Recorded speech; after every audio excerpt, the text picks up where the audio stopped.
అందరికీ హాయ్ అండి, welcome to my channel. So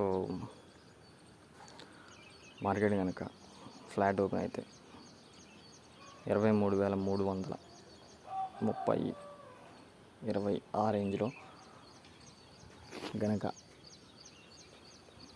breakout ఇస్తే పైకి ట్రేడ్ చేయండి. లేదు మార్కెట్ ఫ్లాట్ ఓపెన్ అయ్యి కిందకి వస్తే కింద బ్రేక్అవుట్ ఇస్తే కిందకి ట్రేడ్ చేయండి. లేదు మీరు రివర్సల్ ప్లాన్ చేసుకుంటే ఇక్కడ నుంచి రివర్సల్ ప్లాన్ చేసుకోండి. ఈ రెండు లైన్స్ అయితే చాలా ఇంపార్టెంట్.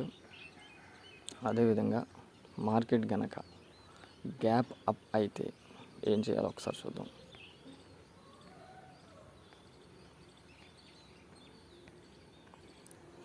మార్కెట్ కనుక గ్యాప్ అప్ ఓపెన్ అయ్యి దీన్ని బ్రేక్ చేస్తే కిందకి ట్రేడ్ చేయండి. లేదు మార్కెట్ ఎక్కడ ఓపెన్ అయ్యి డౌన్లో పైకి బ్రేక్అవుట్ అయితే పైకి అయితే ట్రేడ్ చేయండి. సో మార్కెట్ ఈ లెవెల్లో ఓపెన్ అయితే పైకి బ్రేక్అవుట్ అయితేనే ట్రేడ్ చేయండి. లేదా కింద ఓపెన్ అయితే పైకి బ్రేక్అవుట్ ట్రేడ్ మాత్రమే చేయండి. రివర్సల్ చేయాలనుకుంటే ఆ లైన్స్ దగ్గర మాత్రమే చేయడానికి ట్రై చేయండి. Thank you.